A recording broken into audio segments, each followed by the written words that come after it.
नमस्कार, मी निलिमा पराडकर. तीची गोष्ट या मराठी सोसायटी ऑफ बीसी या कार्यक्रमात मी आज घेऊन आले आहे संजीवनी अभ्यंकर यांनी लिहिलेली कथा अघटित.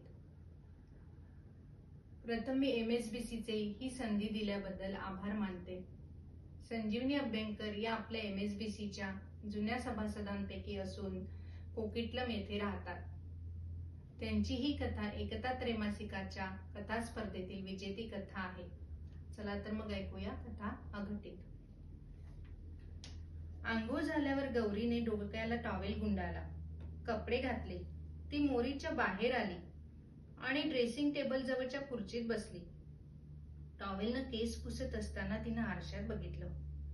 बाई ग, किती केस गळतायत माझे. टाळूवर तर चक्क टक्कलच पडलंय.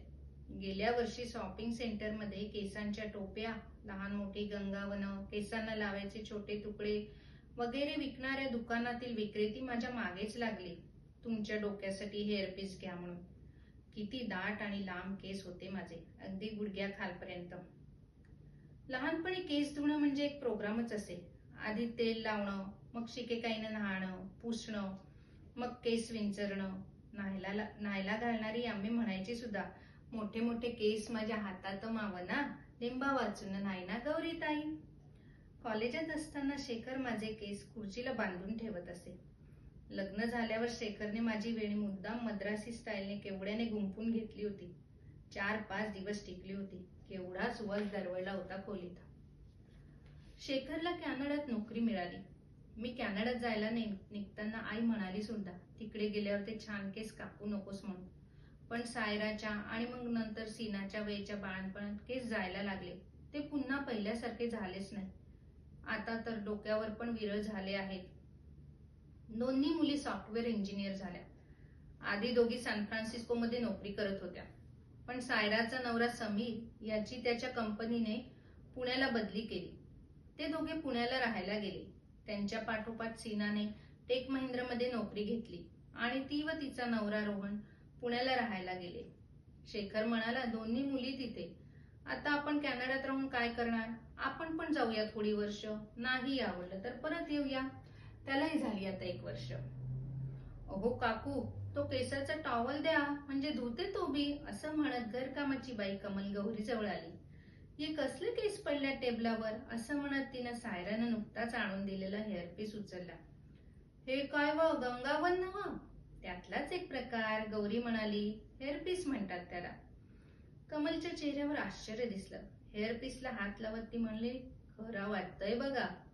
अगं, हा परवाच सायरानं परफेक्ट हेअर सलून मधून माझ्यासाठी आणला.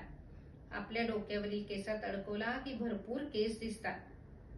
अहो, पण पूर्ण टक्कल पडल्यावर काय करणार, असं पुटपुटत कमल तो टॉवेल घेऊन निघून गेली. गौरीला तिच्याबरोबर काम करणारी विली आठवली. त्या दोघींनी बँकेच्या एकाच शाखेत 10 वर्ष काम केले होते. हॉलंडची उंच विली, दिसायला सुंदर. सर्वजण तिला डॉली पार्टन म्हणत असत. वयाच्या 50व्या वर्षी तिला ब्रेस्ट कॅन्सर झाला. त्यात तिचे ब्रेस्ट काढून टाकावे लागले. नंतर किमोमुळे डोक्यावरचे केस पण गळाले. किमो झाल्यावर बँकेत पहिल्यांदा सर्वांना भेटायला आली. तेव्हा गौरीच्या ऑफिसात येऊन डोक्यावरची टोपी काढून म्हणाली, हा बघ माझा गोटा. नंतर गौरीने कितीतरी वेळा विलीला विना टोपी आणि विना स्कार्फ हिंडताना बघितली. तशीच पुण्यात भेटलेली उषा. लायब्ररीत भेट झाली त्यांची. उंच निंच आणि प्रसन्न व्यक्तिमत्वाची.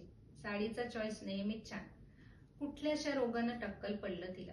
थोडी मैत्री झाल्यावर ती गौरीला म्हणाली, मी थोडाच हा रोग मागितला होता. पुरुषांचं टक्कल चालतं, मग बायकांचं का नाही? लोक मोठमोठ्या रोगांशी सामना करत असतात आणि आपण केस गळतात म्हणून हळहळ करून हेअरपीस आणतो. याची गौरीला स्वतःचीच लाज वाटली. तिच्याजवळ विली आणि उषा यांचे एवढं धैर्य आणि आत्मबल नव्हतं. तिनं विचार केला, आपण नाही बाहेर जाताना मेकअप लावत, चांगले कपडे घालत, तसाच डोक्यावर एक हेअरपीस लावायचा. अव काकू, नुसतंच त्या केसाकडे बघत राहणार की डोक्यावर घालणार? असं कमलचं बोलणं ऐकल्यावर गौरीनं तो हेअरपीस डोक्यावरील केसात अडकवला. अय्यो, काय छान दिसतंय काकू, कमल म्हणाली. आरशात स्वतःकडे बघत असलेली गौरी फाटकन उठली आणि मी इथे काय करते असं काहीसं म्हणत जोरात बाहेर पडली. अम्मा रिक्षातून खाली उतरल्या व्यंकटेशच्या समाधान बंगल्यासमोर. मुलाने 10 वर्षापूर्वी बंगला बांधला. व्यंकटेश रमाचा आटोपशीर संसार. नातू अमित आता 12वीत आहे. नवरा बायको दोघेही नोकरी करतात. जास्त वेळ फिरतीवरच असतात. नव्या पेठेत जेव्हा बंगला बांधला तेव्हा व्यंकटेश आणि रमा दोघेही अम्मांना आणि अप्पांना आग्रह करत होते, आता आमच्या जवळ राहायला या म्हणून. अप्पा म्हणाले, अरे आपण दूर राहून जवळ राहू. अम्मा साधारण आठवड्यातून एकदा तरी व्यंकटेशच्या घरी जाऊन मुलगा, सून व नातू यांना आवडेल असं जेवण बनवीत. मग त्या दिवशी अप्पा पण यायचे 4पर्यंत. संध्याकाळी एकत्र जेवण करून अम्मा आणि अप्पा डेक्कनवरील त्यांच्या फ्लॅटवर परत जात असत. रिक्षावाल्याने 40 रुपये मागितले. पर्स कशी विसरले मी? अम्मा गोंधळात पडल्या. नशिबाने त्यांनी घातलेल्या पंजाबी ड्रेसच्या खिशात 100 रुपये मिळाले. ते रिक्षेवाल्याला देऊन सुटे घेऊन त्या घराकडे वळाल्या. अरे, आज किल्ली पण आणली नाही. त्यांना आठवलं, रमानं घराची एक किल्ली मागील अंगणात मोगऱ्याच्या झाडाजवळील दगडात एका की होल्डर टोनमध्ये ठेवली होती. अम्मा घराच्या मागच्या अंगणात आल्या. त्यांनी दगडातून किल्ली काढून दार उघडलं. किल्ली की होल्डरमध्ये घालून दगड पूर्ववत जागेवर ठेवला. घर नेहमीप्रमाणे नीटनेटकंच होतं. फ्रीज उघडून बघितलं तर कोंबडीचं मांस ठेवलेलं दिसलं. अम्मांनी सर्वांना आवडते ती कोरी घश्शी करायचं ठरवलं. त्यासाठी लागणाऱ्या सर्व गोष्टी ओट्यावर काढून घेतल्या. कांदा, लसूण, नारळ, चिंच. कांदा आणि लसूण चिरून घेतले. फोडणीत साहित्य टाकताना कपाळावर येणाऱ्या बटा सारख्या मागे सारायला लागत होत्या. कोंबडी शिजत होती तोपर्यंत अम्मांनी अमितच्या खोलीतील कपड्या, पुस्तकांचा पसारा आवरून घेतला. स्वयंपाकाचा खमंग वास सुटला होता. अम्मांनी स्वतःसाठी कॉफी बनवली आणि गॅस बंद केला. डायनिंग टेबल जवळच्या खुर्चीत बसून अम्मा कॉफी पिऊ लागल्या. कॉफीचा कप उचलण्यासाठी मान खाली केली तर पुन्हा कपाळावर केस. अम्मांनी केस नीट करण्यासाठी केसात बोट घातली. कमलनं दार उघडून गौरीला घरात घेतलं. अव, कुठं गेल्या होता? मला समजना बघा. वाऱ्याच्या जोतासारख्या गेल्या तुम्ही. ते डोक्याला लावलेले केस हातात कशाला घेऊन हिंडल्या? द्या इकडं, मी ठेवते टेबलावर.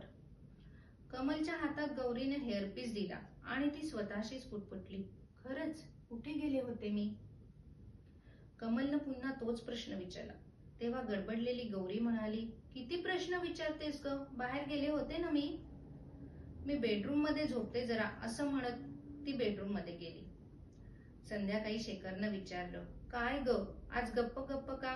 बरं नाही वाटत का? गौरी म्हणाली, नाही रे, जरा डोकं दुखतंय.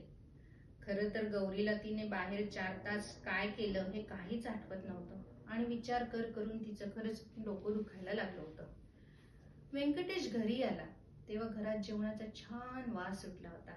तो स्वयंपाकघरात आला. टेबलावर थंड झालेली कॉफी तशीच होती. त्यानं कपबशी उचलून बेसिनमध्ये ठेवली. त्याला राहावलं नाही.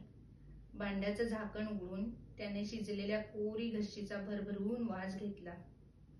फ्रीजमधून ब्रेड काढून त्यावर कोंबडीचा रस्सा टाकून त्याचा घास घेतला. झक्कास, अगदी अम्मा करायची तसा झाला होता. संध्याकाळी जेवताना त्यानं रमाला विचारलं, आज तू कोरी घश्शी ऑफिसला जाण्यापूर्वी केलीस का? नाही. किती वाजता गेलीस कामाला? मी आणि अमित तुझ्या पाठोपाठच निघालो. का? कॉफीचा कप टेबलावर होता ना. कोरी घश्शी? तेवढ्यात अमित म्हणाला, अम्मानच केलीये असं वाटतंय. आणि मग अमित त्याच्या प्रोफेसरांच्या गमती जमती सांगायला लागला. दुसऱ्या दिवशी शेखर नेहमीप्रमाणे मित्रांबरोबर ब्रिज खेळायला गेला होता. गौरी तिची आवडती गुलाबी साडी नेसली होती. 12 वाजता सर्व मैत्रिणी वैशालीत भेटणार होत्या. पुरेसे पैसे आहेत की नाही याची खात्री करून गौरीने पर्सचा पट्टा खांद्यावर सरकवला. सेलफोनवरून मेधाला सांगितलं की निघतेय म्हणून. जाण्यापूर्वी पुन्हा आरशात नजर टाकली आणि तिच्या लक्षात आलं की तिनं हेअरपीस नाही लावला. काल कमल म्हणाली होती छान दिसतो म्हणून. कमलला घरकामाच्या सूचना देत गौरीने हेअरपीस केसात अडकवला आणि त्यानंतर गौरी सुसाट घराबाहेर पडली. अव काकू फोन, अव काकू फोन. पुत्र मागं लागल्यागत काय धावताय? हे कमलचे शब्द गौरीला ऐकू आलेच नाहीत. अम्मांनी रिक्षावाल्याला पैसे दिले. त्या व्यंकटेशच्या घराच्या मागच्या बाजूला गेल्या. की होल्डर स्टोन मधून किल्ली काढून त्यांनी दार उघडलं. पुन्हा किल्ली सहित दगड जागेवर ठेवला. स्वयंपाकघरात येऊन पर्स टेबलावर ठेवली. फारच गरम होतंय असं वाटून त्यांनी सिलिंग फॅन लावला. कॉफी पिऊन मग स्वयंपाक काय करायचा ते ठरव असा विचार करत अम्मांनी कॉफी केली. कॉफीचा कप घेऊन त्या पंख्याखाली बसल्या. पंख्याच्या वाऱ्याने एक मोठी बट कपाळावर आली. ती मागे करताना अम्मांना डोक्यावर हेअरपिन लागली. ती काढली तर केसांचा तुकडाच हातात आला. तिच्या काहीच लक्षात येईना. भांबावलेली ती घराच्या बाहेर पडताना घरात येत असलेल्या कामवालीवर शांतावर आपटली. सॉरी म्हणत बराबर पावलं टाकीत कुंपणाच्या दारातून ती बाहेर पडली. कमलनं गौरीला अंगणातच गाठलं. अव, कुठं गेल्या होत्या तुम्ही? तुमचा फोन कधीचा बोंबलतोय. तुमची पर्स कुठे आहे? तो रिक्षावाला पैसे मागतोय. तेवढ्यात शेखर आला. त्याने रिक्षावाल्याचे पैसे दिले. मागोमाग सायरा पण घरात आली.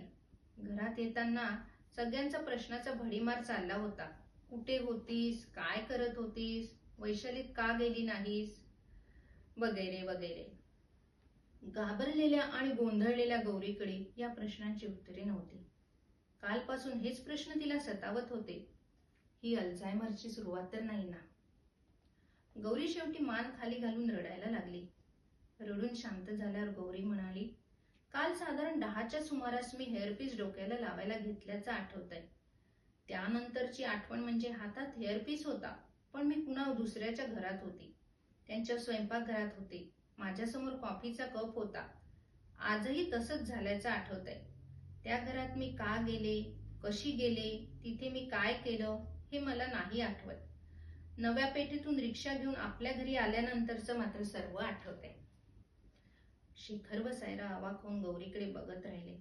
तेवढ्यात कमल दारातून म्हणाली, म्या सांगते, त्या केसात कुणाचं तरी भूत आहे. सायरानं कमलला दाटवलं, गप गप. संध्याकाळी गौरीला डॉक्टर सान्यांकडे घेऊन जायचं ठरलं. सायरा ऑफिसला जायला निघाली, पण सायराच्या डोक्यातून केस व भूत हे कमलनं म्हटलेलं गेलं नव्हतं. ऑफिसला न जाता ती परफेक्ट हेअर सलून मध्ये गेली आणि सलूनच्या मालकिणीला निर्मलला भेटली. सायरानं तिला विचारलं, तुम्ही मला जो हेअरपीस विकलात तो कुणाचा होता? निर्मलला प्रश्न ऐकून जरा आश्चर्य वाटलं, पण ती म्हणाली, सांगते ना. एक 60-65 वयाच्या बाई जोशी हॉस्पिटलमध्ये आजारी होत्या. त्यांच्या केसांचा गुंता होऊ लागल्यानं त्यांच्या सुनेनं त्यांचे केस कापून सलूनमध्ये गंगावन बनवण्यासाठी आणून दिले. सासूबाई बऱ्या झाल्यावर स्वतःच्याच केसाचं गंगावन घालू शकतील या अपेक्षेने. त्यातून आम्ही एक मोठं हेअर एक्सटेन्शन बनवलं. तेच या सुनबाई घेऊन गेल्या आणि एक छोटा डोक्यावर अडकवायचा हेअरपीस उरला, तो तुम्हीच ठेवा असं म्हणाल्या. तो छोटा पीस मी तुम्हाला विकला. सायरानं विचारलं, मग सासूचं काय झालं? त्या हॉस्पिटलातच वारल्या. मला त्या सुनेचं नाव आणि फोन नंबर द्याल का? मला त्या बाईंचं नाव आणि फोन नंबर माहीत असला तरी मी तुम्हाला देऊ शकणार नाही, पण तुमचं नाव आणि फोन नंबर त्यांना मात्र नक्कीच देऊ शकेल.